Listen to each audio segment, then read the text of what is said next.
Mpendwa katika Kristo Yesu, kama ambavyo umeendelea kunisikiliza katika mambo muhimu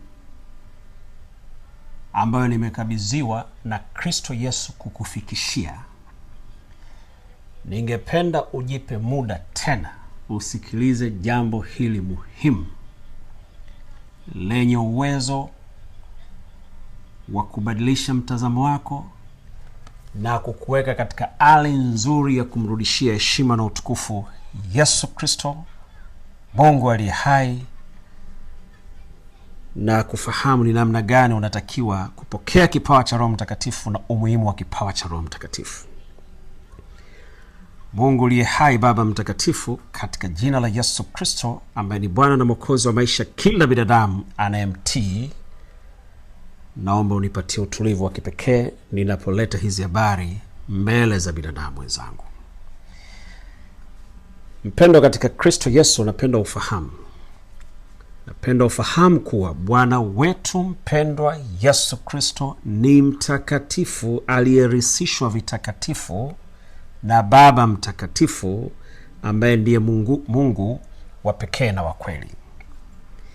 Napenda ufahamu kuwa mpendwa Bwana wetu Yesu Kristo, au mpendwa Bwana wangu Yesu Kristo, ni mtakatifu aliyerisishwa vitakatifu na Baba mtakatifu, yani Mungu wa pekee na wa kweli. Hivyo, ili uweze kupewa vitakatifu na Bwana mtakatifu ambaye ni Yesu Kristo, inakulazimu uwe mtakatifu kama yeye Yesu Kristo alivyo mtakatifu. Na ili uweze kuwa mtakatifu kama yeye Yesu Kristo alivyo mtakatifu, ni lazima umpende Yesu Kristo kwa kuzishika amri zake na kuzitenda. Atukuzwe Mungu aliye hai. Katika Kristo Yesu tunaendelea. Ningependa vile vile ufahamu ni wakina nani walio wa kwake Yesu Kristo na ni wakina nani walio wana wa Mungu. Hii tutaiona katika kitabu cha Warumi 8 mstari wa 9 na wa 14. Kitabu cha Warumi mlango wa 8 mstari wa 9 na wa 14. Anasemaje mtumishi wa Mungu Paulo? Na ukinaposikia Paulo ujue ni Kristo Yesu ndani ya Paulo. Unaposikia mtumishi anaitwa Paulo, usije ukamfikiria Paulo kama Paulo alikuwa Sauli akabatizwa au akapewa jina na Yesu Kristo. Na unapopewa jina na Yesu Kristo, maana yake unaenda kuzifanya kazi za Yesu Kristo kama atakavyo yeye na si kama utakavyo wewe. Sasa mtumishi huyu wa Yesu Kristo, au iki chombo kiteule cha Yesu Kristo, kilituambia nini au kilipokea nini kutoka kwa Kristo Yesu na kutufikishia? Tuangalie mlango wa 8 Warumi mstari wa 9 na mstari wa 14. Anasema hivi mtumishi au chombo kiteule cha Yesu Kristo Paulo: lakini ikiwa Roho wa Mungu anakaa ndani yenu, ninyi hamufuati mwili, bali mwaifuata Roho. Lakini mtu awaye yote asipokuwa na Roho wa Kristo, huyo si wake. Huo ni mstari wa 9. Mstari wa 14: kwa kuwa wote wanaongozwa na Roho wa Mungu, hao ndio wana wa Mungu. Tuelezee kidogo. Anasemaje Paulo katika Warumi 8, 9 na 14? Anasema wale ambao Roho wa Mungu anakaa ndani yao, au tunaweza tukatumia maneno tuliyoyazoea, Roho Mtakatifu au Roho wa kweli. Mtu yoyote mwenye Roho Mtakatifu ndani yake, au huyo Roho wa kweli ndani yake, huyo mtu huwa haufuati mwili, bali anayafuata matendo ya rohoni, na matendo ya rohoni ndio yale yanayomrudishia heshima na utukufu Mungu aliye hai katika Kristo Yesu. Alafu anasema mtu yoyote asiyekuwa na huyo Roho wa Kristo, huyo si wa kwake. Maana yake ni wale tu walio na Roho wa Kristo ndani yao, hao ndio wa kwake Yesu Kristo. Maana yake tena, kama hauna roho wa Kristo ndani yako, wewe si wa kwake Yesu Kristo. Mstari wa 9 huu, mstari wa 14 anasema kuwa wote wanaoongozwa na roho wa Mungu, hao ndio wana wa Mungu. Maana yake si kila mtu ni mwana wa Mungu. Mwana wa Mungu ni yule tu anayeongozwa na roho wa Mungu.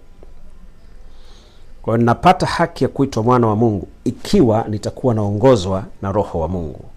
Napata haki ya kuwa wa kwake Yesu Kristo ikiwa nitakuwa na roho wake Kristo ndani yangu, yaani Roho Mtakatifu au roho wa kweli. Wapendwa katika Kristo Yesu, tunaendelea.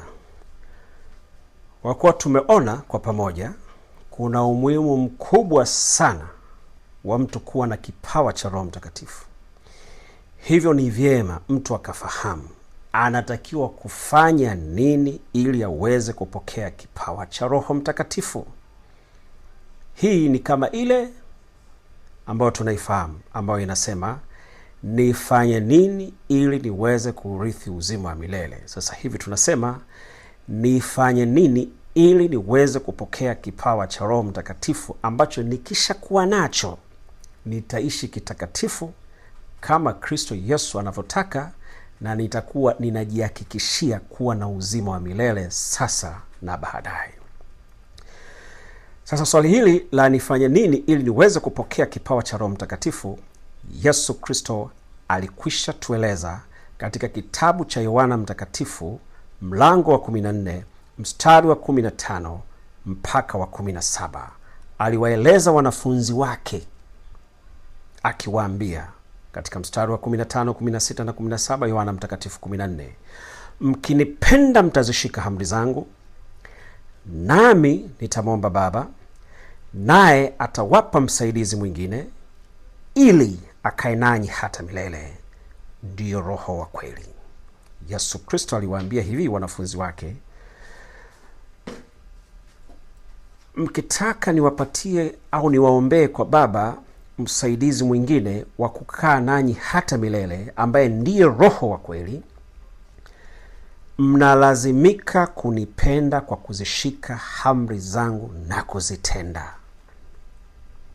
Kwa maneno ya kwake kama alivyoyatamka, alisema mkinipenda mtazishika amri zangu, yaani mkiisha kunipenda kwa kuzishika amri zangu, jukumu litanirudia mimi. Ndio amesema hapa, nami nitamwomba Baba. Nikisha muomba Baba, Baba atakuwa amehakiki kupitia kwangu kwamba mimi nimehakiki ya kwamba mnanipenda kwa kuzishika amri zangu. Basi Baba naye anawapa msaidizi mwingine. Msaidizi mwingine huyo mnampokea ili akae nanyi milele na milele. Msaidizi huyo anafahamika kwa jina la Roho wa kweli. Kumbuka, ukipokea kipawa cha Roho Mtakatifu, anakaa na wewe milele na milele. Jiulize ni kitu gani kitakachoweza kuharibika hapo. Hii ni sehemu ambayo Yesu Kristo alituelezea namna ya kipekee ya kuweza kukipokea kipawa cha Roho Mtakatifu kutoka kwa Baba yake.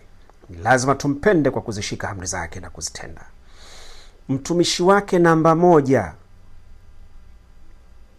mteule wake Petro, yeye alielezea nini mara baada ya kuwahubiria Wayahudi pale alipoanza kazi? Tutayaona haya katika Matendo ya Mitume 2 mstari wa 37 na 38. Matendo ya Mitume 2 mstari wa 37 na 38. Tunachotafuta hapa kujua tufanye nini ili tuweze kupokea kipawa cha Roho Mtakatifu. Wale watu ambao Petro pamoja na mitume mengine walipokuwa wakimsikiliza Petro, maandiko yanasema walipoyasikia hayo walioambiwa na wakina Petro, wakachomwa mioyo yao. Wakamuuliza Petro pamoja na mitume wengine, jamani, tutendeje ndugu zetu?